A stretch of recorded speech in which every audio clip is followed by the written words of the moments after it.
오늘 이렇게 많은 분들이 오실 거라고 기대했었는데 역시나 많은 분들이 오셔서 너무 반갑고요. 그리고 이커머스 경제인들 이름이 너무 마음에 드는 거예요. 회장님께서 한국말하는 모든 사람이 들어오신다라고 말씀하셨는데 그래서 이름을 미주 한운으로 안 짓고 세계 한인으로 지었구나 이런 생각도 들기도 하고 그래서 시장은 절대 작게가 아닐 것 같다는 생각도 듭니다. 저는 문서연이 여러분 반갑습니다. 소리 잘 들리시나요? 네, 제가 목소리가 사실 크지는 않아가지고 만약에 목소리가 좀 작다거나 그러면은 저한테 말씀 주시면 제가 이제 볼륨을 좀 올리도록 할게요. 굉장히 좋은 단체이래요. 그리고 이제 인트레스팅한데 별별 국가가 다 있어요. 이렇게 다양하게 보통은 이제 이커머스 하면 저는 죄송합니다만 이커머스를 생각을 했는데 스키 레저, 뭐 결혼 문화가 마음에 들어. 저는 특히나 강남구 종로구 활성화는 도대체 왜 그 특별 지역만 이렇게 활성화를 시킨다라는 건지는 모르겠지만 저희 친정이 지금 그 중계동에 있거든요. 그러니까 중계동 그쪽도 좀 활성화 시켰으면 좋겠다라는 생각도 들고 마음 건강이라는 것도 있네요. 너무너무 마음에 듭니다. 무료로 진행한다고 이제 많이 이렇게 초대 받아가지고 가는데 저한테는 기준이 있어요. 어느 단체를 가는 데도 있어요. 기준은 근데 그 협회가 그래도 적어도 어느 정도 우리 커뮤니티에 좀 기여를 한다라든지 커뮤니티 해가 되는 단체에 가서는 제가 어떻게 될까요? 저도 이제 그 이론이 되는 거잖아요. 그 악영향을 미치는 이론이기 때문에 굉장히 조심스러운 부분이 있는데 사실은 저희 자신서 분께서 섭외하셨을 때 저도 믿고 보는 거고 그리고 회장님 얘기도 듣고 회장님 말씀을 들어보니까 여기 가서 꼭 해야겠다라는 생각이 들어서 초대해 주셔서 다시 한번 감사드린다라는 의미로 이제 시작을 하도록 하겠습니다.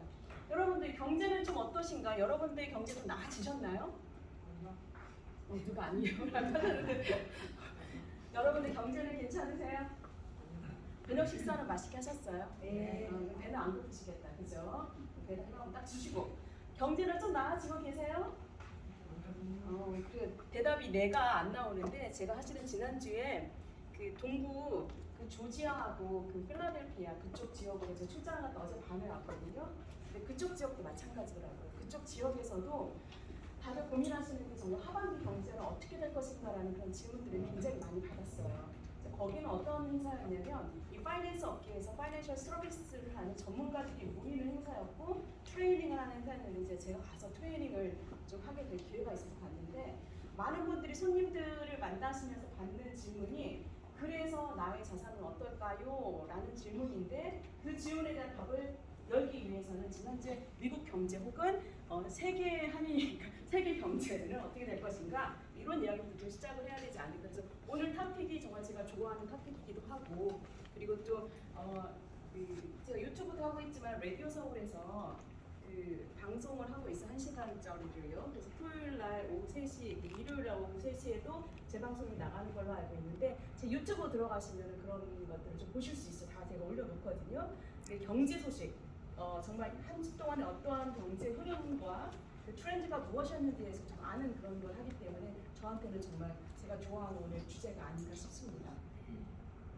먼저 당연히 미국의 경기라는 것이 전 세계의 경기를 좌우한다고 보시면 돼요. 그렇죠. 지금 연준에서 금리를 인상한다라는 이야기가 나오기 시작하면서 전 세계가 지금 공유했던 게 지난 3월, 4월, 5월이었었죠. 또한 여러 가지 요인들이 있기는 하지만 무엇보다도 뭐 우크라이나하고 러시아 전쟁도 사실은 큰 변수이기도 했고 그리고 무엇보다도 이제 코비드 전국이 우리가 예상하지 못했던 경기의 변수이기도 했었긴 해요. 그럼에도 불구하고 이 미국의 인플레이션이 미치는 영향이 결국에는 무엇으로 연결이 됐냐면 금리 인상이라는 걸 연결이 됐어요. 여러분들 왜 인플레이션과 금리가 혹시 이커머스니까 다 이해는 하시죠? 그죠? 어떻게 왜 그런 역관계가 왜 금리가 높아져야 되는지 딱 한 분이 모르시는 것 같아가지고 제가 잠깐 말씀을 드릴게요. 나머지는 다 아시는데 한 분이 지금 교계를 갸우뚱하셔가지고 금리 물가 인상이라는 것은 무엇이냐면 일반적으로 시장에 돈이 많이 풀리기 때문에 화폐의 가치가 떨어지는 거죠. 수요와 공급의 원칙에 의해서 사려는 사람보다 팔려는 사람이 많게 되면은 어떻게 될까요? 가격은 떨어질 수밖에 없죠. 우리 집을 생각해 보시면 돼요. 부동산 하시는 분들 많으신데 전문가들 많으신데 그 생각을 하시면 돼요. 반면에 사는 사람이 적고 사는 사람이 많고 이거는 뭐냐면 화폐가 많이 있다는 거예요. 시중에 돈이 많고 시장에 돈이 많고 팔려하는 물건이 적었을 때는 어떻게 될까요? 당연히 물가는 올라가게 되죠. 물가가 인상이 된다는 건 똑같은 화폐를 가지고 내가 페이를 했을 때 내가 페이해서 얻을 수 있는 가치는 그만큼 줄어들거나 적어진다. 다시 말해서 이것은 이제 우리가 이야기하는 인플레이션, 화폐 가치가 떨어진다 상대적으로라고 얘기를 하는데 그렇기 때문에 전통적으로 이걸 해결하는 방법이 뭐냐면 금리 인상이에요. 금리가 인상이 된다는 건 뭐예요? 지금의 은행에 올해 3월까지 은행의 금리가 몇 %였는지 혹시 아시나요? 1.5? 1.5는 되게 좋은 은행이세요. 아마 인터넷 뱅킹 정도 했을 때 그런 거고요. 이제 좋은 은행 뭐 오렌지라든지 이런 쪽인 거고 일반적으로 0.1, 0.01. 저는 제가 이제 체이스하고 그 뱅크 오브 아메리카를 가지고 있는데 0.01이에요. 자랑스럽게요. 0.01. 이제 이 뜻은 무슨 뜻이냐면 사람들이 은행에 돈을 맡길까 안 맡길까? 당연히 안 맡기죠. 안 맡길 수밖에 없죠. 그런데 그 돈을 끌어들이는 방법 중에 하나가 바로 무엇이냐면 가장 전통적인 트레디셔널한 방법이 정석이 그래서 금리를 높이면 사람들이 이제 저축을 좀 해야겠구나라고 해서 그 돈을 가지고 은행에 가게 되거든요. 가장 합리적이고 전통적인 인플레이션을 극복하는 방법이 바로 그래서 금리 인상이었는데 그것 때문에 여러 가지 전 세계적으로 혼란에 빠지게 되죠. 금리가 인상됨에 인해서 우리 환율 같은 경우는 문제가 생기고 여러 가지가 지표를 보면서 말씀을 드리겠습니다. 사실 이 슬라이드가 제가 7월에 만든 거였기 때문에 6월까지 8월이 그러니까 보통 우리가 4분기로 나누지 않습니까? 4월 이렇게 끊기잖아요. 그죠? 근데 이게 이제 사실은 좀 업데이트 돼야 되는 부분이 있는데 어쨌든 6월까지가 제가 그 당시에 경기 지표들을 가지고 이제 이걸 만들었던 건데요. 아직은 3, 4분기가 나오지 않았죠. 3, 4분기 나오려면 좀 더 있어야 되기 때문에 이제 이 지표를 말씀을 드릴게요. 하반기 경제 쟁점에서 우리가 여전히 봐야 될 주목해야 될 몇 가지 것들은 당연히 개인 소비 증가세가 하락했다는 겁니다. 돈이 많이 풀렸다가 지금 어떻게 되죠? 당연히 돈이 좀 줄어들게 되죠. 마켓에서는. 그렇기 때문에 비즈니스 하시는 분들이 몸으로 느끼실 거예요. 그래서 이미 작년 9월부터 레스토랑 하시는 분들 여기 이제 제가 아는 분이 굉장히 감사하게도 많아서 너무 반가운 얼굴로 인사드렸는데요. 레스토랑 업이 어떻게 되나요? 실제로 작년에 3, 4월달 지금 비교했을 때 엄청난 손님이 많았고 그쪽에서 서비스업의 요식업의 그 화랑이라고 그러죠. 근데 작년 9월부터 굉장히 많이 떨어지기 시작했어요. 그리고 이커머스도 마찬가지일 겁니다. 이커머스에서 경제적으로 살아남는 분들도 계시지만 실제로 이커머스에서 아마존이라든지 많은 부분에 있어서 아마존조차도 사실은 그 거래량이 많이 증가하게 되죠. 주택 부동산 투자가 어떻게 되고 있나요? 지금 동결이라고 얘기를 하죠. 너무나 잘하실 거예요. 지금 주택 가격이 캘리포니아만 하더라도 지금이 8월 말이라고 치면은 7월 말 8월 말까지 한 달 동안에 주택 가격이 27%가 하락을 했어요. 27%는 어마어마한 지금 가격이거든요. 그리고 여러분들 지금 계속 검색을 해보시고 뉴스를 들으시면 아시겠지만 2011년도 그러니까 서프라임 모기지 2008년, 2009년 이후로 2011년도, 2012년도가 그야말로 주택 부동산 시장에서 가장 최저점을 거래량을 쳤던 그 해인데 지금 많은 전망하시는 분들이 올해 말 내년 초까지 부동산 시장을 그야말로 완전히 추락할 것이라고 얘기를 합니다. 그도 그럴 것이 나중에 이제 제가 다시 부동산에 대해서 말씀을 드릴게요. 이분은 전문가들이 계시지만 그래도 말씀 좀 드리도록 하고요. 당연히 그러다 보니까 고용이 주춤하게 되죠. 이번에 여러분들 아마존에서도 2만 명의 지금 실직을 해고를 했죠. 그게 이제 언제였냐면 지난주에 뉴스였었고요. 그것뿐만이 아니라 작년에 가장 잘된 비즈니스가 무엇이었을까요? 주식 상장에 따른 였었죠. 예를 들어서 여러분 로빈훗 하면 다 아실 겁니다. 로빈훗 통해서 주식하신 분들 여기 분명히 계실 거라고 보는데 로빈훗에서 3월부터 시작해서 거의 지금 50% 감축이 이루어졌어요. 그리고 또 보통 일반적인 회사 지금 포드에서도 4만 원 가깝게 올해 상반기 안에 그러니까 8월까지 정도는 해보시겠다라고 얘기를 하고 있고 이러한 것들을 좀 뉴스를 듣다 보면 되게 많이 불안하기도 해요. 여러분들에게 불안하거나 공포감을 드리기 위해서 말씀드리는 게 아니라 우리가 주목해야 될 것들, 지금 현재 경제 흐름이 어떻게 진행되는가라는 점에서 말씀을 드리는 겁니다. 임금이 당연히 상승할 수밖에 없죠. 지금 일자리 구하는 것도 힘들지만 너무 놀랍게도 어떤 현상이 벌어지냐면 일꾼들 찾는 게 힘들다라고 해요. 그죠? 그래서 항상 음식점에 가면 뭐라고 하냐면 서빙하시는 분들이 없어요. 놀랍죠? 왜냐하면 사람들이 다 고용적으로 어떤 얘기를 하냐면 실제로 이제 나중에 보시면 아시겠지만 고용이 주춤하기 때문에 일자리라든지 신진율이 사실 높아지고 있거든요. 혹은 구익률이 지금 높아지고 있어요. 그러니까 직업을 구하는 일이 높아지고 있는데 반면에 이 노동시장에 있어서는 아직도 그만큼 수급이 채워지지 않는다라는 굉장히 아이러니한 상황이 벌어지고 있죠. 근데 그 이야기가 무슨 이야기인지도 말씀을 드릴게요. 그러다 보니까 임금은 사실 지속 상승할 수밖에 없는 거고요. 임금 상승은 지금 실제로도 2022년 8월에 엄청난 상승을 하고 있고 11% 가까이 지금 상승하고 있다라는 그 지표가 나오고 있는 상황인데 반면에 그럼에도 불구하고 또 물가는 계속 오르고 있죠. 물가가 오르는 데 있어서 특히나 유가 다행히도 8월 첫째 주부터 기름값이 많이 떨어졌어요. 여러분 그거 느끼세요? 피부로? 깜짝 놀랐어요. 5달러 20센트까지 떨어졌더라고요. 그래서 그런데 왜 그 건너편에 6달러 10인지 모르겠어요. 도대체 한 가로등 하나만 넘어가면 가서 물어보고 싶어. 도대체 왜 그런지. 땅값이 비싼가? 소피아님, 땅값이 비싼가? 방거리 하나가? 왜 거기는 6불씩인지 모르겠습니다. 어쨌든 지금 그래도 유가가 좀 떨어지고 있는데 그 이유는 뭐였냐면 바이든이 날아갔었잖아요. 바이든이 사우디에 날아가가지고 사실은 국왕을 만나서 협상을 하면 사실 굉장히 창피를 당하고 왔어요. 만나주질 않았거든요. 만나주지를 않고 우리 바이든 대통령 연세가 되게 높잖아요. 실제로 그 사우디에서 협상에 나오신 분이 굉장히 젊은 분인데 이제 그 자녀 태가 나왔는데 우리 팽당했다고 그러죠. 그래서 자신 있게 갔다가 사실은 그냥 창피당하고 국제적으로는 그렇게 들어왔지만 그래서 미국이 내린 결정이 뭐였냐면 미국의 원전에 그 수출을 더 많이 하겠다라고 결정을 하면서 지금 유가가 많이 떨어지고 있어요. 다행은 다행인 거예요. 하지만 전 세계적으로 지금 유가가 떨어지고 있는데 그거는 아니기 때문에 좀 조심해야 될 필요가 있고요.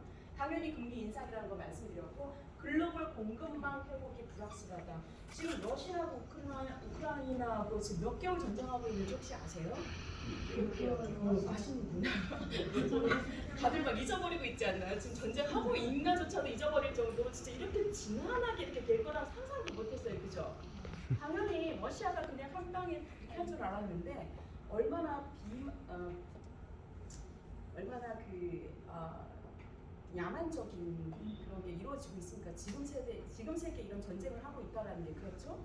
그런데 우크라이나 같은 경우에는 거의 80%, 85% 물가 인상이 지금 이루어지고 있는데도 버티고 있는 거 보면은 굉장하다는 생각이고 또 한 가지 의문점은 어떻게 이러한 상황들이 계속 지속되고 있는지 문제예요. 사실은 유럽에도 미국에도 그리고 아시아에도 우크라이나 대통령이 여러 번 나토에도 참가를 해가지고 전쟁에 대해서 이제 그 지원을 전 세계에다가 요구를 하고 있죠. 그럼에도 불구하고 사실은 그게 안 이루어지고 있는데 이게 우크라이나 평화뿐만이 아니에요. 러시아하고 우크라이나가 생산하는 여러분 해바라기 있지 않습니까? 해바라기 그래서 해바라기 그 식용유가 여러분 전 세계 80%예요. 그 닥터 집하고 영화 보면은 왜 해바라기 간다고 저는 그때부터 우리가 알아봤었어요. 러시아하고 우크라이나에 그렇게 많은 해바라기 밭이 있는데 전 세계 해바라기 오일의 생산량의 80%라고 합니다. 거기서 공급을 하는데 그런데 지금 어떻게 되고 있나요? 중단되고 있죠. 그것뿐만이 아니라 옥수수 재배량이 거의 27% 플러스 40% 정도 가까이 된다. 두 국가를 합치면. 그러니까 전 세계 거의 50% 가까운 옥수수 생산을 하고 있는데 옥수수가 내가 안 먹으니 저는 옥수수 안 좋아하거든요. 근데 그런 문제가 아니에요. 왜냐하면 옥수수가 사람도 먹지만 사료, 그렇죠. 모든 사료의 베이스예요. 그렇기 때문에 지금 중국 같은 경우에는 이런 이야기가 있죠. 중국 사람들이 먹는 고기가 많이 먹는 고기가 돼지고기. 돼지고기를 진짜 좋아하거든요. 근데 돼지고기 사료가 대부분 옥수수인데 미리 작년에 2년치의 공급량을 다 구매를 했다고 그래요. 러시아로부터. 그 뉴스 들으셨어요? 그래서 중국은 괜찮다고 하는데 여러 가지 그런 것들을 생각했을 때 그것뿐만이 아니라 모든 경제에서 지금 그것뿐만이 아니라 유럽 유럽 쪽에서 가지고 오는 거, 중국 쪽에서 가지고 오는 모든 이제 공급망이 팬데믹 때도 그랬지만 팬데믹을 이유로 혹은 러시아하고 우크라이나 전쟁을 이유로 지금 문제가 생기고 있는 거죠. 이러한 것들이 아직 풀리지 않고 하반기 경제 쟁점으로서 여전히 유효하고 지켜봐야 될 것이다. 하나씩 저희가 좀 지켜보도록 할게요. 첫 번째로 고용 문제입니다. 여가, 숙박, 외식, 레저 쪽에서는 지금 현재 경기가 조금 증가세입니다. 서서히 증가를 하고 있어요. 2022년도 5월 기준으로 봤을 때 실제로 2020년 2월과 대비했을 때는 당연히 회복세라고 해요. 그럴 수밖에 없죠. 왜냐하면 그 당시 호텔이라든지 레저는 어땠어요? 2020년이면요. 여러분 그때가 셧다운 3월 16일 되고 나서 딱 1개월 반이었었어요. 뭐 디즈니랜드, 뭐 유니버설 스튜디오 다니면 어떻게 됐죠? 다 닫았었어요. 모든 관광, 그래서 에어비앤비 하시는 분들이 어떻게 됐나요? 다 문을 닫을 수밖에 없었죠. 그런데 올해부터 지금 열리기 시작하고요. 그리고 미국 같은 경우에도 많은 주에서 지금 마스크는 자율에 맡기고 있기 때문에 현재 캘리포니아에서 그리고 지금 네바다, 라스베가스 8월도 초에는 라스베가스에 출장을 다녀왔는데 그쪽 지역에서의 경기들이 좀 회복이 되고 있다. 근데 그 부분이 전부 다 레저, 관광, 이제 그쪽 지역의 요식업이라고 봐야 되겠죠. 서비스업 중심으로 서서히 증가를 하고 있고 그러다 보니까 5월 기준 고용자 수도 당연히 늘 수밖에 없겠죠. 근데 이런 게 되고 있지만 그래도 실업률은 여전히 3.6% 정도가 되고 있고요. 저 실업률과 구직률을 여러분들이 조금은 하셔야 돼요. 구분을 하셔야 되는 게 구직률은 내가 구직하는 사람, 내가 구직을 알아보고 있는 사람들의 숫자이고요. 실업률은 회사에서 일을 하지 않고 일일이를 받아가서 신청하는 사람들이에요. 그렇기 때문에 일일이를 신청하지 않으시는 분도 있지 않을까요? 그러면 통계에 잡히지 않는 거예요. 그렇기 때문에 저 숫자가 사실은 조금은 이제 플러스 여러분들이 이제 하셔야 되는 부분이고요. 현재 경제활동 참여율이 팬데믹 이전에 비해서 오히려 당연히 떨어져서 아직 회복이 되지 않고 있다. 이 뜻은 무슨 뜻이냐면 100명 중에 100명 중에 62명 정도는 경제활동에 무엇이든 간에 셀프 인플로이건 아니면 이커머스건 아니면은 그냥 인플로이건 간에 참여를 하고 있지만 나머지 62% 그러니까 62명 빼고는 아직까지도 일을 하지 않고 있다는 겁니다. 노동시장 참가율 한번 볼게요. 노동시장 참가율이 2020년도에 쭉 떨어지게 돼 당연하죠. 당연히 그럴 수밖에 없죠. 저희들도 전부 다 문 닫고 집에 있으셨잖아요. 그 당시에 점점점 올라오고는 있습니다. 그런데 요거 하나만 볼 게 아니라 그 다음에 물가를 좀 봐야 돼요. 물가 같은 경우가 여전히 에너지라든지 곡물들 원자재 가격이 좀 상승하고 있고 실제로 낮아지고 있지 않아요. 여러분들이 이제 이러다 보니까 많은 질문을 여담으로 제가 좀 쉬어가면서 질문하자면 그래서 어디다가 주식을 투자해야 됩니까? 라는 질문을 많이 받거든요. 어디다 주식 투자해야 됩니까? 그러니까 이제 많은 분들이 지금 에너지 곡물이 떨어지고 있으니까 이제 광산이라든지 아니면은 그야말로 이제 석유라든지 아니면은 그 중공업에 있어서 지금 굉장히 많이 떨어져 있거든요. 그러니까 낮을 때 지금 저점을 섰을 때 사야 되지 않겠느냐라는 질문을 하는데 답은 지금 집을 사야 될까요? 집을 팔아야 될까요? 많은 분들이 생각하실 거예요. 사야 되는 입장에서는 팔아야 되는 입장에서는 사야 된다는 얘기하고 죄송합니다. 그리고 살아야 되는 입장에서는 팔아야 된다라고 이야기를 하겠죠. 그래야지 이게 수요 공급이 맞기 때문에 이게 정답은 없다. 일단 정답은 없다라는 겁니다. 공급만 제약이 계속 지속되고 있고 서비스 비용 증가가 당연히 확대되고 있죠. 그렇고 인플레이션 압박은 여전합니다. 물가 상승이 9.2%까지 올라갔었어요. 근데 여러분 미국의 1902년부터 2017년까지 미국 경제 평균 노동성률이 몇 %인지 아세요? 평균 3.2%거든요. 근데 물론 해마다 올라가다 떨어졌다, 그럼 이게 떨어지진 않죠. 이건 상승률이니까. 그러니까 지속됐다 올라갔다 그러는데 그럼에도 불구하고 평균 3.2%라고 얘기를 하는데 저희가 5월달에 6월달에 9.2%까지 했고 지금은 이제 8%까지 하는데 결국 못 잡고 있어요. 연준에서 그렇게 금리를 올림에도 불구하고 물가 상승을 못 잡고 있는데 그 원인은 돈이 많이 풀려서도 있지만 실제로 공급망이 그야말로 중단돼 있기 때문에 많은 부분들이 생산을 못 해내고 있어요. 스리라차 소식 들으셨죠? 집에 스리라차 있습니까? 오빠 저희 없어요. 근데 사장님 어디 가서 사야 돼요? 주부관 사장님 거기 가면 좀 어디 안 쓰고 우리 주식을 우리나라 사람들 얼마나 좋아해요. 저희 햇살 마크에 사셔서 트라이는 안 해봤는데 저희 집은 지금 없거든요. 있어요? 안 나와요. 그래요. 3개월 동안 안 맞는다. 매코믹이라고 여러분 매코믹이 그 후추 같은 거 만드는 데잖아요. 스테이크 소스 만들잖아요. 거기에서도 생산이 지금 힘들다라는 얘기가 나왔고 그러니까 미국이라는 곳이 외부로부터의 그 물자가 들어오지 않으면 굉장히 힘든 곳이라는 게 이제 여기서 드러나는 거예요. 이런 것 때문에 사실은 물가가 지금 자바에서도 그렇고 뭐 보통 일반 여기서 이제 비즈니스 하시는 분들이 있지만 물건 구하기 힘들어서 못 판다라는 얘기들 하시죠. 여러분들도 아마 더 잘하실 것 같아요. 이커머스 하시는 분들이 물건을 구하기 힘들어서 비즈니스 할 수 없다 이런 얘기가 나오고 있죠. 그러니까 물가는 계속 아직도 잡히지 않고 있다라는 거고 바로 얼마 전 2주 전만 하더라도 다시 연준에서 올해까지는 4%까지는 올리겠다라고 하는데 이제 그거는 여파들이 굉장히 많거든요. 그런 얘기도 아직 언급을 하겠습니다. 세 번째는 금융시장이에요. 지금 금융시장의 흐름들이 어떻게 되느냐. 작년에 주식으로 재미 좀 보셨어요? 네 그러셨어요. 여기 한 분 딱 계시고 다 빠지셨나요? 제때? 아니요 제때 나오셨네요. 아니요. 제때 못 나오셨어요. 아니요. 그래요. 네네. 그렇죠. 장기적으로 투자를 해야 되기 때문에 사실 제때 나온다라는 말이 지금 만약에 은퇴를 해서 내가 재산을 처분하겠다라고 하시는 분이 아니라 나온다라는 말이 사실은 어불성설이긴 하죠. 좀 가지고 계셔야 될 상황인데 주식 하셔가지고 재미 보신 분들이 계시잖아요. 그럼 부동산 하셔서 재미 보신 분들이 있어요. 주식이 왜 이렇게 잘 됐을까요? 도대체 왜 이렇게 잘 됐나요? 저도 주식을 합니다. 제가 이제 농담처럼 얘기하는데 하도 안 들어가가지고 패스워드를 4번 낚번이면 5번 걸리면 이제 한참 기다려야 되고 4번까지 하다가 안 보고 있어요. 그게 저 살인 것 같아. 안 그랬으면 저 심장병 걸렸을 것 같아요.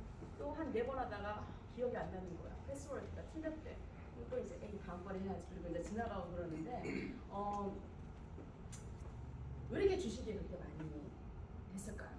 여러분 잘 한번 생각해 보세요. 주식이라는 거는요, 경기가 활성화됐을 때, 기업이 부흥했을 때, 레비뉴가 많이 창출됐을 때 기업의 가치가 지는 주식이에요. 그게 바로 주가라고 부르는 거예요. 그런데 팬데믹 기간 동안에 경제 활동이 많이 일어났나요? 셧다운 됐는데 어떻게 이렇게 주식이 많이 올랐냐는 그걸 이제 보통 뭐라고 부르냐면 이 경제학에서 슈퍼 버블이라고 해요. 버블도 보통 버블이 아니야. 슈퍼 버블이에요. 이런 현상들이 왜 일어났냐면 돈이 많이 풀렸잖아요. 진짜 우리 막 그 책 많이 받았죠. 안 받으시면 얼굴 하시지 마세요. 다 알고 있어요. 조금씩은 다 받으셨어. 거기에다가 레스토랑 하시는 분들은 리해빌레이션 그 책도 받았고요. 스튜어스 책 받았고요. 여러분들 논도 엄청 받았고 심지어 인다운먼트도 받았어요. 그거는 갚지도 않아도 돼요. 이런 것들을 많이 받았단 말이죠. 근데 그 돈 가지고 여러분들 뭐 하셨는지 보시면 돌이켜봐야 돼요. 그래서 그 돈 가지고 또 EDD도 받았죠. 그 돈 가지고 사람들이 사실 돈 쓸 일이 별로 없었어요. 나가지도 않았으니까 가스값도 들지 않았고. 그래서 그 돈 가지고 사람들이 주식을 했죠. 그 젊은 친구들이 엄청나게 주식하고 또 코인도 엄청나게 많이 했어요. 코인 바람이야. 지금도 보고 있어요. 네, 아무튼 가고 있는데 그랬는데 경기의 부흥이라든지 아니면은 기업의 레비뉴와 상관없이 주가가 올라가는 상황이 벌어진 거예요. 왜냐하면 누구나 나나 다 이 돈이 그쪽으로 몰리기 때문에 당연히 어때요? 수요가 더 많았다라는 거예요. 수요가 많으니까 당연히 가격은 올라가게 되죠. 가격을 올리기 위해서 또 뭐도 합니까? 너도 좀 사봐봐. 왜 나만 사면 가격이 안 오르니까 다 사야 돼. 조금씩 사봐. 다 끌고 들어가죠. 친구들한테. 지금이 살 때야. 당연히 막 이거 안 하면 바보였다라는 거죠. 그 당시 좀 힘들었던 게 뭐냐면 제가 이제 페이스북을 하는데 페이스북에 보면 손님들이 우리 아이한테 뭘 했는데 테슬라를 했는데 그냥 말씀드릴게요. 테슬라를 했는데 갑자기 뭐 30%가 올랐다. 한 달 사이에 우리 아이가 천재다 막 그러는데 그런 거 보면 되게 많이 불안했었어요. 진짜 불안했었어요. 왜냐하면 아이가 천재라서 그 주식을 잘한 게 아니거든요. 가장 성공하는 데 있어서 돈을 모으는 두려운 건 뭐냐면요. 노력하지 않은 운으로 돈을 벌게 됐을 때 가장 사실 그게 실패의 지름길이야. 왜냐면 그 경험만 가지고 있거든요. 그 경험만. 그래서 내가 한번 해봤으니까 내가 더 잘 될 것 같아. 그 라스베가스의 그 많은 분들이 뭐냐면요. 누군가 다른 걸 봤거든요. 잃는 거는 안 보여주네. 그래서 그렇게 들어가시는 거예요. 그리고 내가 한번 따봤거든.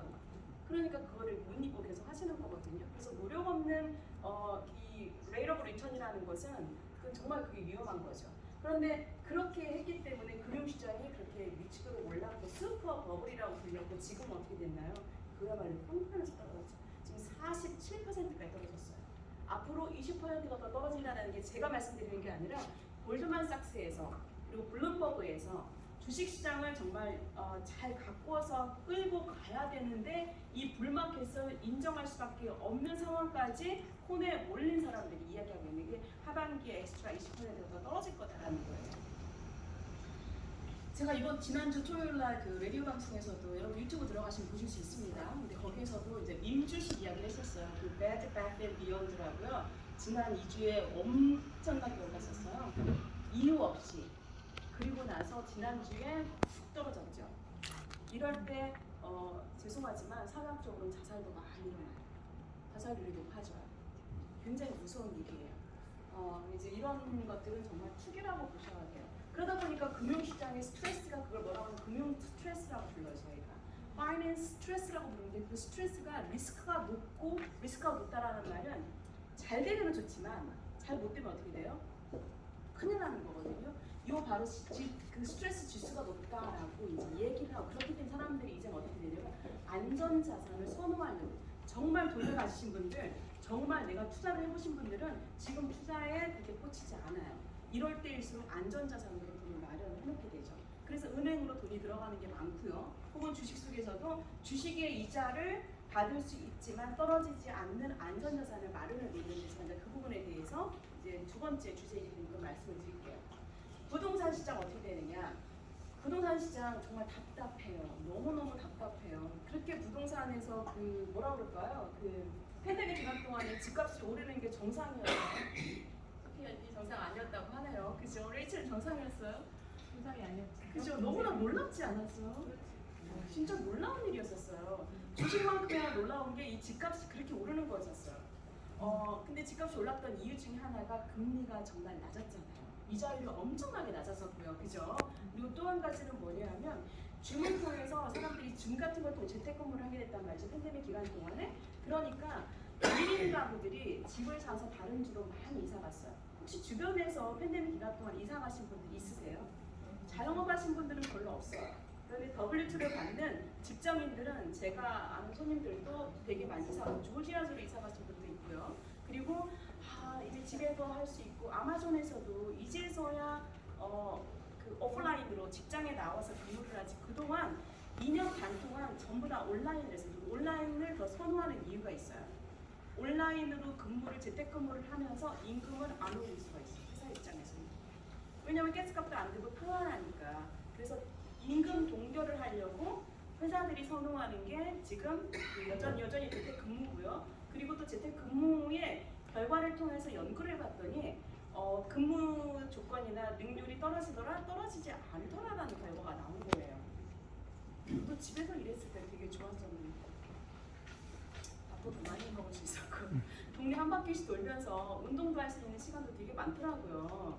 잠깐 나갔다 올 수 있고 우리가 길거리에 버리지 않는 시간이 너무너무 좋더라고요. 손님들은 줌으로 만나면 되고 또 이제 할 수 있으니까. 근데 그런 상황에 사람들이 1인 가구들이 집을 굉장히 많이 샀다는 거예요. 그래서 텍사스, 조지아 이런 쪽 있잖아요. 이런 쪽으로 이사 가서 내가 조금 더 나은 환경에서 나의 집을 가지고 내가 해야겠다. 그래서 사실 수요가 되게 높아졌던 거죠. 그리고 당연히 이 금리가 너무 낮았기 때문에 사람들이 엑스트라 머니가 생겼을 때 다운페이를 할 수 있는 능력이 생기게 되면서 부동산 시장의 가격이 막 올라간 거죠. 참 놀라운 기이한 현상이었어요. 아마 원센츄리 100년을 통해서 경제를 봤을 때 올해처럼 지난 2년처럼 지난 past 2 years처럼 이렇게 어메이징하고 기이한 정말 비자한 이런 연도가 있었을까라는 식으로 주식과 이 부동산 시장이 미쳐서 많이 돌아가게 됐었던 거죠. 그런데 결국에는 어떻게 되죠? 지금 현재 당연히 그게 거품이 꺼지기 시작하면서 떨어지게 되죠. 혹시라도 내가 집 한 채를 가지고 있는데 이걸로 내가 은퇴를 하겠다 하시는 분도 있을지 몰라요. 아직 여기 보니까 평균 연령 한 35세? 이 정도 되니까 그런 생각은 아직 안 하시겠지만 신선생님 왜 웃으세요? 그렇게 보이세요 선생님? 그런데 어떻게 그러냐면요. 리파이낸스에서 받으려고 했단 말이죠. 지금 리파이낸스에서 내가 이 돈으로 좀 은퇴를 좀 즐기고 집에 있는 돈 다 꺼내 쓰려고 했는데 지금 리파이낸스 받을 수 있어요? 리파이낸스를 지금 마이너스예요. 왜냐하면 금리가 높으니까 리파이낸스를 받을 수가 없어요. 그죠? 여기 아까 네. 그렇죠. 리파이낸스 지금 못하겠어. 부동산 하시는 분들 조금 요즘 좀 힘드실 거예요. 조금 힘드실 거예요. 저를 찾아오세요. 어쨌든 간에 지금 어떤 일들이 벌어지고 있냐면 주택시장 전망을 모건 스탠리에서 하는 것들, 웰스파고에서 하는, 사실 웰스파고가 굉장히 모기지가 큰 마켓이죠. 근데 그런 데서 지금 보고 있는 게 2022년도에 저렇게 떨어질 것이다. 그런데 2023년도에는 이제 뭐 평가가 엇갈리기도 합니다. 예를 들어 골드만삭스 같은 경우에는 실제로 이제 픽업하는 걸로 보이지만 어때요? 웰스파고나 아니면은 다른 것들 보면은 여전히 지금 낮아질 것이다 라는 거가 보이죠. 굉장히 힘든 상황이 펼쳐지고 있습니다. 캘리포니아 지역 같은 경우에도 여러분들 그 집값의 집의 그 매물의 정도가 아마 제가 말씀드리지 않아도 피부적으로 벌써 아마 부동산 하시는 분들 다 알 거예요. 이럴 때 이제 할 수 있는 게 뭐냐면요, 부동산이나 그 주식이 아니라 요 돈을 옮겨드리는 일들을 많이 하게 돼요. 그러니까 제가 하는 일은 사실 저는 이제 제가 소개를 드리면서 그러면 당신은 경제를 공부하는 사람이니까, 아니 저는 경제를 공부하는 사람은 아니고 저는 파이낸셜 서비스를 하는 건데 실제로 금융기관에 들어있는 돈들을 옮겨드리는 역할을 해요. 2007, 8년도 서프라임 모기지 때 저희는 괜찮았어요. 왜냐면 그 돈을 옮길 수밖에 없어요. 그리고 지금 현재 저희가 하는 일들이 굉장히 그런 일들이 많이 벌어지고 있습니다. 금융자본의 이동, 바로 이 이야기예요. 이자율의 전쟁이에요. 그렇기 때문에 많은 사람들이 이자율이 높은 곳으로 내가 빌릴 때는 이자율이 낮은 곳을 찾을 수밖에 없죠.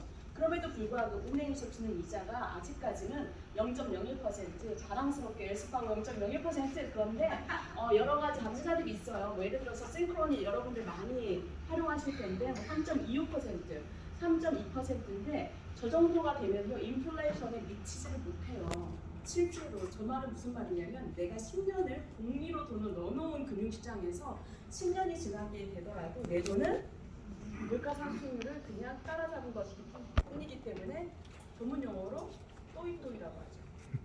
돈이 늘어나지 않는 거예요. 근데 돈이라는 거는 사실은 늘리기 위해서 비즈니스 하시는 거 아니에요. 더 벌어가지고 그런 비즈니스 하는 뿐만이 아니라 벌어들인 자산은 그거는 인컴이에요. 벌어들이는 돈은 우리가 인컴이라고 부릅시다. 소득, 그죠? 그런데 내가 쌓여있는 돈은 뭐예요? 자산이에요. 쓰고 남은 돈이에요. 쓰고 남은 돈을 굴리는 게 바로 자산의 개념인데 그 자산을 굴리기에는 지금 현재 금리가 높았다 하더라도 아직까지도 3.25%가 맥시멈이고 지금 금융회사에서는 예를 들어서 보험 쪽에서는 연금 플랜이라든지 뭐 3년 정도 CD랑 비슷한 쪽에 넣어놨을 때 3.9%, 4%까지 받으실 수는 있어요. 고정이자로. 그런데 이제 4% 받는다고 해도 여러분들이 금융시장의 이자율을 보시게 된다면 그건 재미없는 거라는 걸 금방 아시게 될 거예요. 왜냐하면 더 높은 이자가 있어요. 여섯 번째, 금융자본의 이동입니다. 당연히 안전자산을 확보하는 쪽으로 지금 돈이 많이 몰리고 있어요. 그 이번에 제가 동구 어제 갔다 온 데에도 이제 5일 동안 출장을 다녀왔는데 거기에서도 이제 이런 이야기들을 굉장히 많이 했었거든요. 이런 요구들이 많아요. 어떤 요구냐면 만약에 내가 앞으로 몇 년 동안 여러분들도 비즈니스 하시지만 결국에는 은퇴를 향해서 내 재산을 만들어 놓고 편안하게 은퇴를 하기 위해서지 설마 여기에서 100세까지 일하시려고 생각하시는 분은 없으실 거예요. 뭐 내가 만족감을 위해서 일하시거나 아니면 여러 가지 좋은 의미로 사회활동을 하실 수 있죠. 그죠? 일은 그만두시지 않지만 그게 인컴 활동은 아닐 거라는 거죠. 그 목적은 아니라는 거죠. 그랬을 때 Basics of Financial Planning이라는 개념이 있습니다. 이거는 모든 분들이 아셔야 돼요. 이커머스 하시는 분들 혹은 서비스업을 하시는 분들 혹은 뭐 어떤 일을 하시더라도 W2를 받으시는 분들 반드시 아셔야 되는 게 바로 저거예요. 내 자산을 보호할 수 있고 나의 비즈니스를 보호할 수 있는 프로텍션이 먼저 들어가야 돼요. 예를 들어 집을 짓는다고 한번 우리가 상상을 해볼까요? 집을 지을 때 여러분들 자재가 유리, 나무, 돌멩이가 있어요. 벽돌. 자, 유리, 나무, 벽돌. 유리 먼저 까시겠어요? 그런 분들은 없으실 거예요. 우리가 건축학을 배우지 않았다 하더라도 뭘 깔아야 될까요? 당연히 돌을 먼저 깔아야 되겠죠. 그 집안에다가는 돌을 깔고 그 위에다 나무를 세우고 마지막에 유리를 올려야 돼요. 바로 그 그림이 Protection Savings Investment이에요. 다시 말해서 한국 분들의 가장 좋은 장점이자 가장 나쁜 단점이 뭐냐면 그 빨리빨리 없으니까 다 끌어다가 뭔가를 만들려고 하시는 습성들이 있죠. 그러니까 이 뜻은 무슨 뜻이냐면 없으니까 빌려서 그 아버지 재산도 가져오시고 여동생 재산도 가져와서 투자하잖아요. 저희 집만 그랬나? 저희 집은 그랬는데 저희 집은 그랬거든요. 그러니까 이제 돈이 없으니까 어디 돈을 벌어야 되니까 이거 기회다 그러면서 투자를 먼저 한단 말이죠. 투자하고 나서 돈이 생기면 그때 저축하지. 투자하고 나서 돈이 생겨서 저축을 하고 나면 그때 가서 내 자산을 보호할 수 있는 프로텍션을 해야지 라고 얘기를 하는 거예요. 프로텍션이라는 의미는 여러 가지가 있어요. 예를 들어서 비즈니스 보험을 반드시 들어놓으시길 바래요. 여러분들 특히나 여기에서 비즈니스 하시는데 내가 예를 들어서 온사이트에서 뭔가를 그 눈에 보이는 인프라를 갖추고 있다, 물건을 가지고 있다, 인벤토리를 갖추고 있거나 이거 있다 그러면 어떻게 하셔야 돼요? 반드시 그 비즈니스를 보호하는 자산을 그 보험을 가지고 계셔야 돼요. 회장님 불 많이 났잖아요. 회장님 불 많이 났잖아요. 그 레스토랑 근처에서 홈리스들이 맨날 불 지르고 그랬잖아요. 이런 거 어떻게 나중에 그 기물 파손이라든지 피해가 왔을 때 당연히 그런 건 그냥 보험을 통해서 해야 되는데 한국 분들이 가장 안 하는 게 바로 그런 거예요. 마찬가지로 내가 지금 일을 하고 계시는데 여러분들이 혹시라도 내가 일을 못하게 되는 경우, 예를 들어 자산이 손실해서 못하는 경우도 있지만 내가 일을 못하고 일을 쉬는 경우 6개월만 쉬어보세요. 여러분들 인컴을 벌어들이지 못하는 경우 어떻게 되는지, 혹은 1년 반을 쉬어보세요. 여러분들 우리 소피아님 제가 정말 열심히 일하시는 분을 알고 있거든요. 하루에 48시간을 가지고 계신 분이에요. 저분은 우리는 하루에 한 12시간 가지고 48시간인데 저런 분들이 여러분 갑자기 일을 못 하시게 되면 어떤 일이 벌어질까요? 예를 들어서 이제 보통 우리들이 얘기하는 3명 중에 1명이 걸리는 암 같은 경우, 키모를 받아야지만 나을 수 있는 경우, 키모를 받는 동안에 못하고 있는 단적인 예로 제가 든 겁니다. 그랬을 때 내가 정말 나의 인컴과 나의 자산을 프로텍션 할 수 있는지, 가정을 프로텍션 할 수 있는지, 나의 비즈니스를 프로텍션 할 수 있는지가 굉장히 중요한 게 되는 거죠. 그래서 이제 한국 분들은 저 그림을 이해하기가 굉장히 힘든 민족이에요. 한국 분들은 거꾸로 세워져서 피라미드. 그래서 인베스트 하고 투자해서 잘 되면 좋지만 안 되면 그냥 날리고 다시 또 하고 그리고 나서 이제 나중에 돈 생기면 그때 하지. 그런 절대 그렇게 안 된다라는 거. 이야기하면 안 되는데 또 이제 이야기가 제가 열이 났어요. 지금 이야기를 하다 보니까 왜냐면 여러분 옛날에 노르트리지 지진 났던 거 아세요? 저는 그때 미국에 없었거든요. 노르트리지 지진에서 가장 피해를 많이 본 민족이 한국 사람. 왜? 보험을 안 들어놔서 청구할 수가 없는 거예요. 또한 뿐만 아니라 실제로 여러분들이 자산을 가지고 비즈니스를 하시는 분들 잘 들으시기 바랍니다. 특히 비즈니스를 하시는 분들이 돈이 생기면 뭘 먼저 하죠? 재투자, 인벤토리를 하게 되죠. 그래서 돈이 생기면 또 여시거나 아니면은 뭔가를 리코스토어 하시는 분들 계속 물건을 사볼 수밖에 없습니다. 그게 심리적인 안정을 사실은 하는 거고, 사실은 뭐 당연하죠. 인벤토리가 있어, 재화가 있어야지 물건이 굴기 때문에. 그런데 이 그림을 꼭 보시라는 거예요. 이게 이제 저희가 만든 게 아니라 저 Basics of Financial Planning도 제가 만든 게 아니라 이게 바로 미국에서 이야기하는 경제 자산의 구조예요. 여러분 이 그림 오늘 처음 보셨다면 정말 잊지 않으시길 바랍니다. 어떻게 돼야 되냐면 퍼스널 인베스트먼트나 비즈니스 인베스트먼트는 내 전체 자산 중에서 보통은 33% 정도의 구성을 가져야 된다는 거. 놀랍지 않나요? 나는 101%를 투자하고 있는데 내 자산의 33% 정도라고 얘기를 해요. 그 정도만 비즈니스에 넣으시고요. 나머지는 어떻게 하셔야 되냐면 여러분들 또 다른 비즈니스 인베스트먼트는 이제 예를 들어 세컨이라든지 미래를 위해서 하고 있는 것들, 내가 이거 끝나고 나면 뭘 해야겠다라든지 2호점을 만들어야겠다라든지 그런 걸 따로 만들어 놓기도 하고요. 이머전시 펀드라든지 퍼스널 리타이먼트나 미드텀 그거를 위해서 반드시 돈을 분산시켜서 여러분들이 나눠서 관리를 해야 된다는 거예요. 여러분 많이 놀라셨죠? 왜냐하면 나는 모든 돈을 비즈니스에 투자하고 있는데 라고 생각하셨을 거예요. 그 그림은 다시 옆에 그림을 보시기 바랍니다. 잘 되면 좋지만 이제 한 번에 꼭 가기도 해요. 네, 질문 있으세요? 비즈니스 인베스트먼트 알겠는데 퍼스널 인베스트먼트는 뭘까요? 퍼스널 인베스트먼트 이제 보통 가정 경제에 있어서 퍼스널 인베스트먼트는 여러분들이 좋아하시는 주식이라든지 아니면 부동산 투자라든지 아니면 코인 같은 거 내가 좀 해야겠다? 아니면 내가 뭐 로또를 사야겠다? 아닙니다. 농담이고요. 이제 그런 것들이 퍼스널 이제 인베스트먼트라고 하죠. 그래서 이 금융 자본들이 지금 어떻게 되고 있냐면 투자 쪽에 들어갔던 돈들이 지금 많이 옮겨지고 있어요.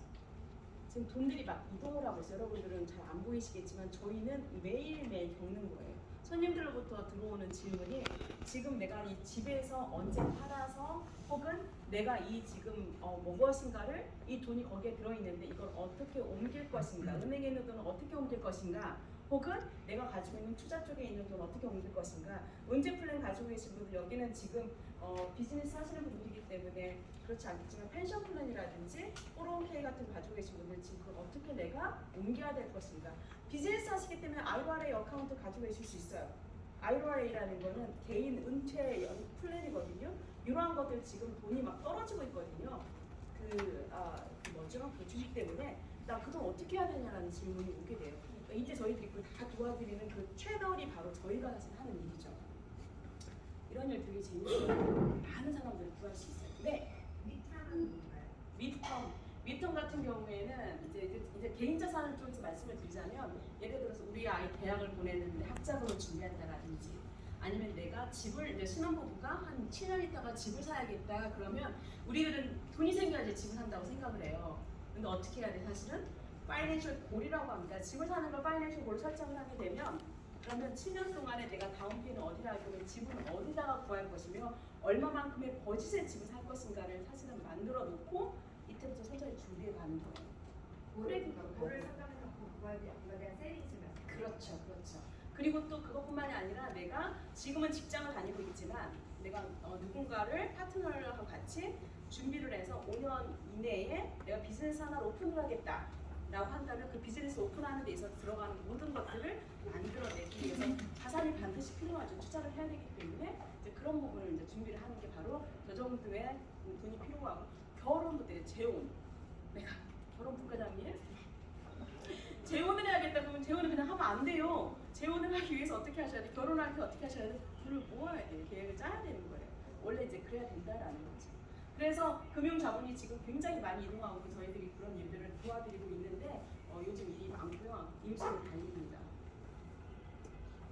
네 번째는 금융자본의 이동에서 바로 리스크 관리예요. 아까 제가 이제 말씀드렸던 아까 3.2%가 재미가 없을 뿐만 아니라 4%도 재미가 없다라고 말씀을 드린 이유가 있어요.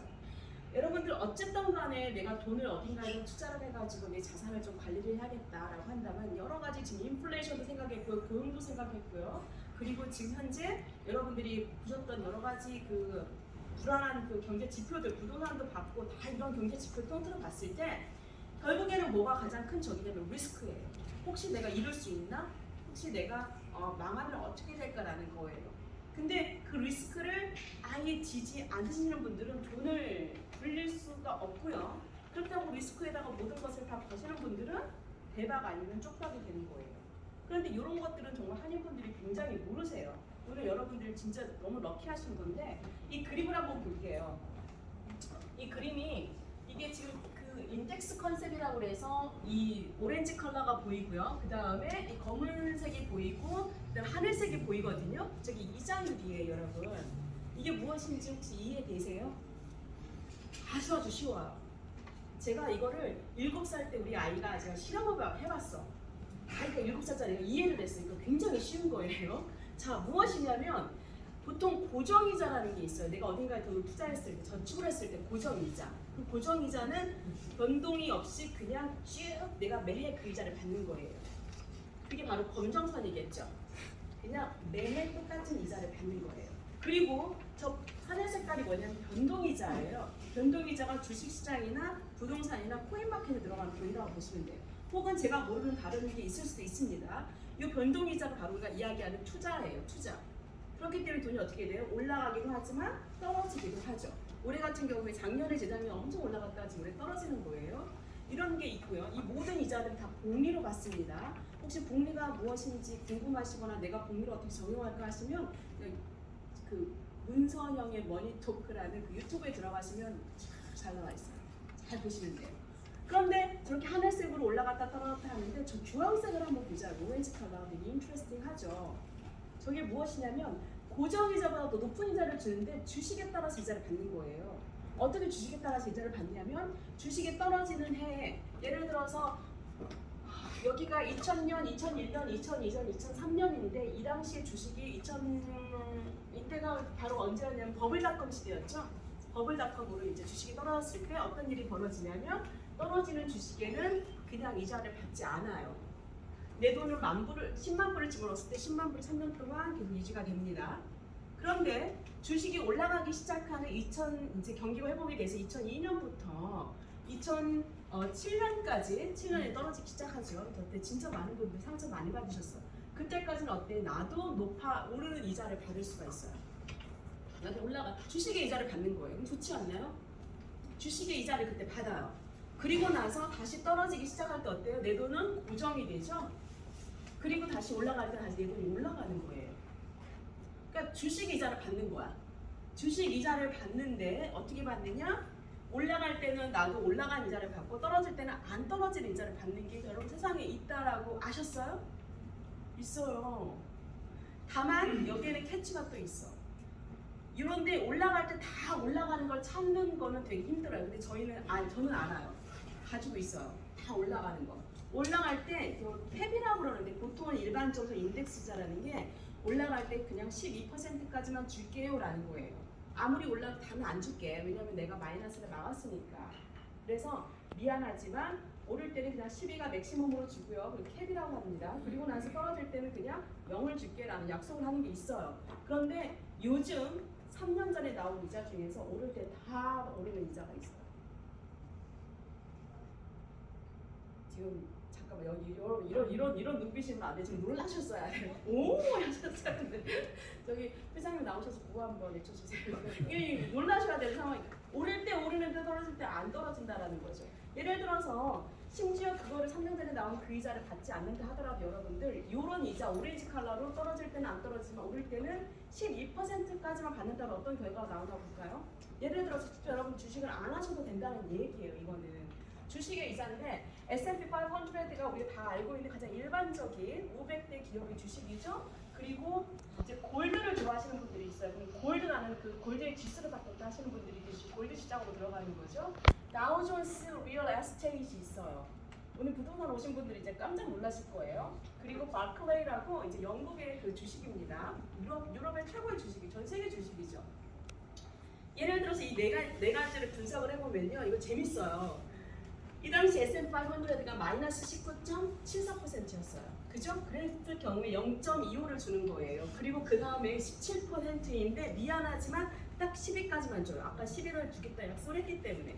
그리고 11일 때 12, 5일 때 5 다 주죠. 12일 때 12 받고요. 1일 때 1 받아요. 그러다가 2017년, 2008년 서프라임 때 마이너스 39%가 떨어졌거든요. 그때 다시 0을 받아요. 그리고 나서 27일 때는 미안하지만 12, 11일 때는 10일 다 받고 이제 이런 식으로 해주는 거예요. 이해되셨죠? 이렇게 했을 때 보통 저희들이 오늘 집에 가서 여러분들이 해보시면 돼요. 스탁마켓의 20년 평균이 얼마입니까? 25년 평균이 얼마입니까?를 구글을 쳐보시면 돼요. 이 주식 시장이나 투자 시장이라는 걸 많은 분들은 빨리빨리 2년 안에 3년 안에 턴오버를 하시려고 하지만 부동산도 어때요? 사실은 20년이에요. 30년이에요. 그렇기 때문에 우리가 몰기지 롤을 해줄 때 몇 년을 해주죠? 기본적으로 30년을 해주는 거예요. 미국에서 금융시장의 그 기류가 그렇게 흘러가는 건데 20년을 비교해봤더니 어떻게 되냐면요. 이렇게 미친 듯이 오른 주식을 안 받았다 하더라도 마이너스를 딱 4번만 나가주면요. 평균 이자가 7.38%예요. 그리고 이쪽 주식에 올라갈 때 올라가지만 다 안 올라가는 걸 받았다 하더라도 지금 다 올라가는 게 있다고 말씀드렸습니다. 그렇게 하더라도요. 이렇게 다 10위까지만 갔더라도 평균 이자가 몇 %예요? 8%예요. 그런데 여러분들이 구글 가셔가지고 20년 동안의 주식시장에 average rate of return 한번 쳐보세요. 평균 수익률 8%예요. 8%. 지금 궁금했는데요. 9.89%. 그게 이제 매일마다 달라요. 왜냐하면 오늘로부터 20년이에요. 여기 한번 보세요. 골드 같은 경우가 9.7 나오죠. 9.7 나오죠. 그러니까 보통 7에서 9%라고 얘기하니까 저희가 보통 여기서는 8% 가운데 가격을 얘기하는 거거든요. 내일은 어쩌면은 뭐 8.9일 수 있어요. 왜냐면 오늘로부터 20년, 내일로부터 20년이기 때문에. 그리고 다우존스 리얼 에스테이트, 여러분들이 우리가 좋아하는 부동산 같은 경우에도 8.86%가 에버리지예요. 그리고 이쪽에서 그렇게 지수를 받으시게 되면 이자를 받으시게 되면 8.5%라는 거예요. 이러한 결과가 나옵니다. 여러분들 오늘 이제 제가 말씀드린 거는 이제 랩업을 한번 해볼게요. 어떤 내용이냐면 결국에 미국 경제는 조금 더 힘들어질 거예요. 돈을 쓰시는 시기나 물론 여러분들이 정말 그 매버릭 같은 그런 기질을 가지고 있어서 나는 이때 위기를 내가 타고 내가 여기서 탈출해야겠다 하시는 분들은 투자적으로 달려가실 수도 있어요. 하지만 제가 말씀드리는 거는 기본적으로 이제 저의 이야기가 아니라 실제로 이 경기의 흐름과 앞으로의 그 우리 경제 전망을 했을 때 우리 자산이나 비즈니스를 어떻게 지킬 것인가라는 것을 금융시장 쪽으로 조금 이해를 해보자 했을 때는 안전자산 쪽으로 여러분들이 움직일 필요가 있어요. 하지만 안전자산이 재미가 없다 하실 때는 이런 이자가 있다라는 것도 좀 알아두시고요. 내가 비즈니스에 투자하는 분과 내가 개인적으로 나의 자산을 보호할 수 있는 쪽의 자산과 그리고 나의 개인적인 무엇인가를 여러분들이 좀 분산을 하셔서 이걸 놨을 때 결과적으로 비즈니스가 힘들어졌을 때 여러분들은 살아남으실 수가 있다는 거예요. 가장 한국 분들한테 어려웠던 게 뭐냐면 비즈니스 하나가 모든 거를 우리가 다 인생을 맡기잖아요. 얼마나 열심히 일하세요. 잘 되면 너무나 박수치고 좋은 일이지만 그것이 몰락했을 때 우리가 떠나야 되는 우리의 심지어 노후까지도 굉장히 힘들어지게 되는데 지금 현재 미국의 경제가 전 세계의 경제가 가르쳐 주는 것은 여러분이 몇 가지 것들을 보시면서 내가 이제부터는 내 자산을 정말 잘 관리하겠다. 그러면서도 늘려야겠다라는 대안이 있기 때문에 자신 있게 말씀을 드렸습니다. 여러분들에게 도움이 되셨기를 바라고요. 아마 궁금하신 게 많으실 수 있어요. 그러면 나중에 저한테 연락 주시거나 그렇게 하시면 되고요. 여러분 도울 수 있는